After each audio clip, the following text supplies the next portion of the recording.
알아보겠습니다.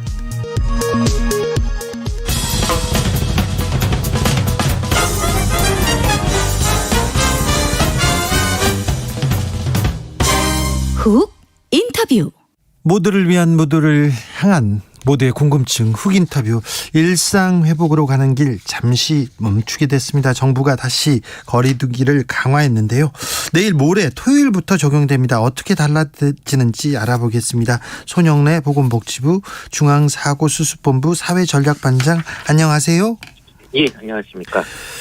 일상 회복이 잠시 중단됐습니다. 방역 조치 강화하게 된 가장 결정적인 기준선이 무엇이었습니까? 지금 그 중증 환자의 증가 속도가 계속 좀 증가를 하는 양상이라서, 네. 저희가 한 400명대에서 시작했던 중증 환자가 지금 이제 989명까지 좀 증가한 상태입니다. 네. 이에 따라서 이제 중환자실 같은 저희 중증 환자 의료 체계 여력도 전국적으로 81% 정도 가동되고, 특히 수도권은 87% 정도 가동이 되고 있어서 상황이 좀 악화되고 있는 양상들입니다. 그런데 반장님, 한 10,000명까지 풀면 코로나 확진자는 많이 나오게 돼 있다. 그러면서 10,000명까지는 발생해도 우리가 준비가 돼 있다, 이렇게 얘기했는데 그 예측은 조금 틀린 건가요? 지금 10,000명 정도까지도 감당은 가능합니다. 예.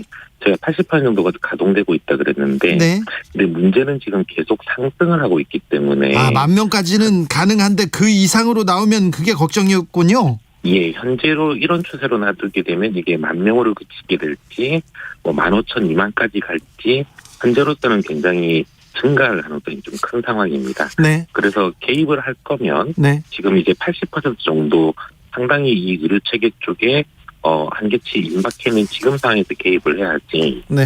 이 부분들을 좀 꺾어낼 수 있다라고 하는 판단들이었습니다. 일단은 16일 동안 방역 강화하기로 했습니다.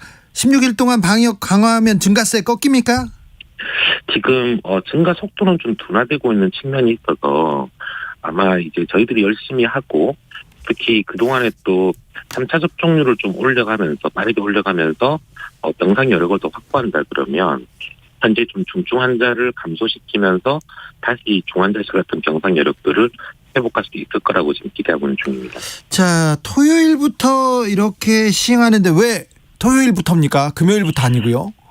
좀 시급하게 결정을 했는데, 이게 이 영업시설들에서 준비를 하고 저희가 행정명령들을 지달하는데 최소한의 시간들이 좀 필요합니다. 예. 이 시간을 하루 정도 지금 잡고, 사실 하루도 좀 굉장히 좀 급박하게 준비를 해야지 가능한 시간이지만, 네. 하루 정도를 잡고 토요일부터 바로 시행하는 것으로 지금 결정을 하였습니다. 네. 토요일부터 거리두기 강화돼. 그래서 금요일 날 다 모이자 그럴까봐 제가 걱정해서 그렇습니다. 그러면 안 됩니다. 예, 좀 그러면 안 될 것 같은데, 좀 국민들께서 좀 협조를 좀 부탁드릴 수밖에 없는 상황인 것 같습니다. 예. 자, 토요일부터는 사회적 거리두기 어떻게 달라집니까? 우선 사적 모임 이 규정이 좀 강화됩니다. 네. 지금까지 수도권 6명, 비수도권 8명까지 풀었던 부분들을 다시 전국적으로 4명까지로 사적 모임을 좀 강화하게 되었습니다. 네. 다만 이제 기존에 예외였던 같이 살고 계신 동고가족분들이나 아니면 장애인이나 영유아를 돌볼 인력까지 예외는 인정되게 되어 있습니다. 네. 그리고 이제 두 번째 큰 조치로는 다중이용시설에 대한 영업시간 제한들이 같이 실시가 됩니다. 예. 그렇게 해서 현재 이제 저희가 다중이용시설을 좀 위험도에 따라서 식당, 카페. 마스크를 좀 쓰기 어렵거나 침방울 배출이 많은 이게 위험 시설이라고 분류돼 있던 유흥시설이나 식당, 카페, 예. 노래 연습장, 사우나, 실내 체육시설은 저녁 9시까지 영업이 가능해지고요. 예. 그 외에 좀 위험도는 떨어지지만 그래도 관리를 하고 있었던 영화관 공연장이나 PC방, 오락실, 멀티방, 파티룸, 마사지업 같은 경우는 이제 밤 10시까지 영업이 가능하게 됩니다. 네. 그러면 미접종자는 식당, 카페 이제 못 갑니까? 지금 식당, 카페도 방역 패스가 작동되고 있기 때문에 네. 미접종자라 하시더라도 이제 PCR 음성 확인서가 있거나, 네. 혹은 18세 이하거나 불가피한 사유로 미접종이신 분들은 이용이 가능합니다. 아, 그래요? 다만 종전까지 저희가 이제 이런 것도 없는 PCR 음성 확인서가 없는 미접종자분들도 한 분까지는 일행 중에 포함되는 거를 허용하고 있었는데 네.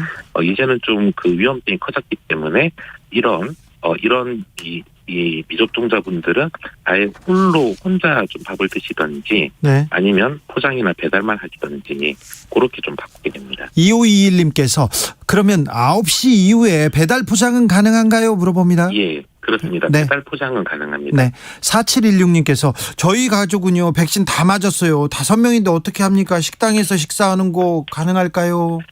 동거 가족인 경우에는 가능하십니다. 아, 동거 다른 가족은요? 가족들은 네. 예외로 지금 인정됩니다. 아, 동거 가족은 가능하군요. 예, 원래부터 계속 이 규정은 네. 작년부터도 계속 적용하고 있었습니다. 등본이나 초본 가지고 다녀야 되겠네요. 예, 그게 있으면 좀 더 편하십니다. 네.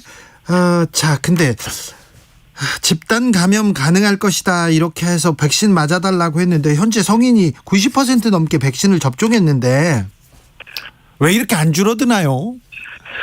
이게 일단은 이 접종에 대한 효과는 분명합니다. 현재 네. 제가 18세 이상 성인 인구의 92%가 접종을 받으셔서 미접종자분들은 8%에 불과합니다. 네. 그런데 아까 저희가 지금 중증 환자와 사망이 증가하는 게 문제라고 말씀드렸는데 현재 중증 환자의 51%, 사망자의 54%가 이 8%의 미접종자에서 발생하고 있습니다. 그렇다면서요. 60세 이상 미접종자 가운데서 사망자의 56%가 발생하고 있다면서요. 예.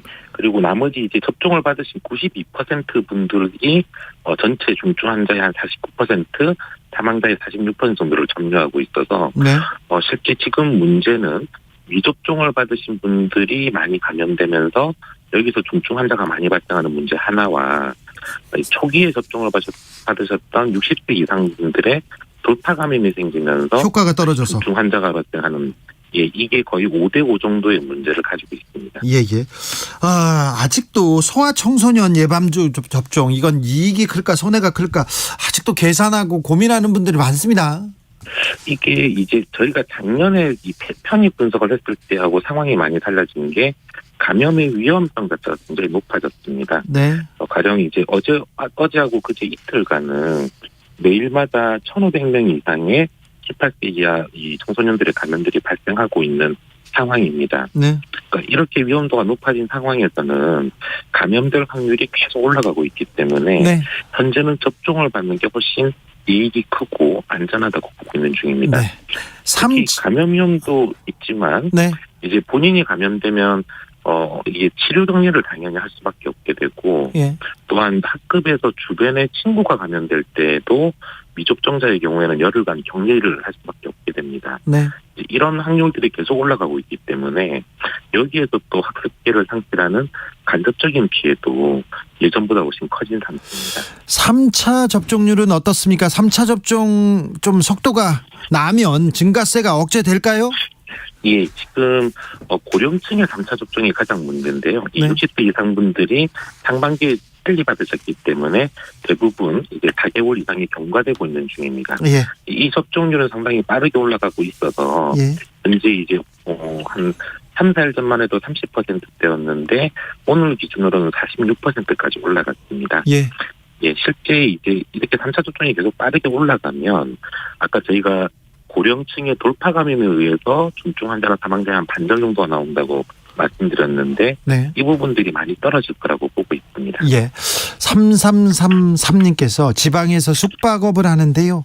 금요일 토요일에 6명 예약이 돼 있습니다. 이거 어떻게 합니까? 물어보네요.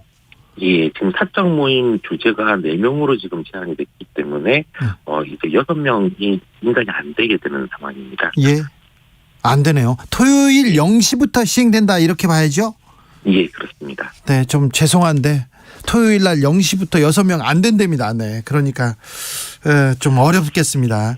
아무튼 조이면 풀어라. 일상이 중요하다고 얘기하고요. 풀면 또 조여라 이렇게 방역이 또 중요하다고 합니다. 이거 방역도 일상도 다 중요한데 지금 좀 국민들이 조금 불안하고 좀 화가 난 것 같아요. 방역도 일상도 막 실패했다고 막 이렇게 비판하는 언론들 막 계속 목소리를 높이고 있는데요.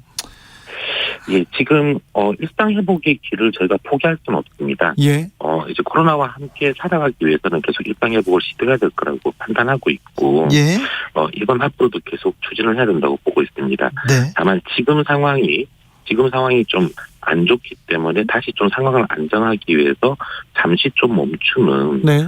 긴급 조치를 하고, 여기에서 다시 중증 환자가 좀 떨어지고 이 의료체계 여력을 확보하면 다시 일상회복을 추진한다는 방침입니다. 예. 저희가 이 일상회복을 들어가기 전에 사실은 외국보다 상당히 좀 보수적으로 접근해서 이 예방접종률이 70%를 넘어가는 순간, 그리고 중환자실이나 병실 같은 경우는 작년 11월에 대비해서는 한 5배 정도 확충을 하고 들어갔었는데, 네.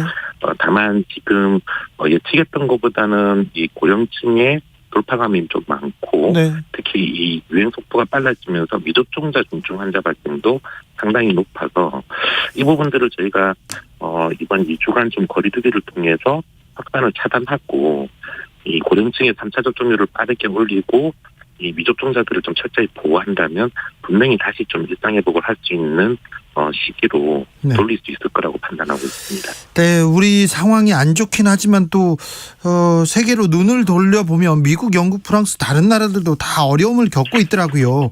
그래서 예. 한국의 방역, K-방역 실패했다 이렇게 얘기하기는 좀, 이런 얘기 나올 때는 또 좀 하실 말씀 많죠. 예, 저희 방역 당국 입장에서는 이 코로나19가 굉장히 장기적인 대응이기 때문에, 그러니까 그때마다 이렇게 좀 흔들리기보다는 네. 계속 길게 보면서 최대한 안정적으로 상황을 관리하는 게 중요하다고 생각하고 있습니다. 네. 그래서 이번에 좀 일시적으로 저희가 상당히 위험한 상황에 처했지만 국민들께서 또 함께 도와주시면 바로 또 이 조속히 극복하고 다시 일상회복의 길로 나아갈 수 있을 거라고 분명히 믿고 있습니다. 네, 고태용님께서 다시 일상회복 시작할 때는 한꺼번에 풀지 마시고 돌다리 건너듯 조금씩 두드리고 테스트하면서 풀어나가길 바랍니다 얘기합니다. 마지막으로 방송 들으시는 국민들께 당부의 말씀 부탁드리겠습니다. 예, 아무래도 이 일상회복의 길로 들어섰다 다시 또 거리두기가 강화돼서 많은 생활에 불편도 있으실 거고, 또 자영업자분들께서도 이 민생에 되게 어려움을 좀 끼치게 돼서 대단히 송구합니다. 다만 현재 상황상 저희가 이 3차 접종을 빠르게 올려나가면서 병상을 최대한 빠르게 확충을 할 건데, 다소간의 시간은 절대적으로 좀 필요한 순간입니다. 부디 2주간만 모임이나 약속 등을 좀 최대한 줄여주시고 최대한 함께 도와주시면 분명히 이 위기를 좀 빠르게 극복할 수 있을 거라고 믿고, 국민들께서도 죄송하지만 좀 함께 도와주시기를 당부드리겠습니다. 저희들도 열심히 하겠습니다. 반장님, 예, 건강 잘 챙기시고 좀 고생 더 해주십시오. 예, 알겠습니다. 감사합니다. 손영래 네, 감사합니다. 반장이었습니다. 정치 피로, 사건 사고로 인한 피로, 고달픈 일상에서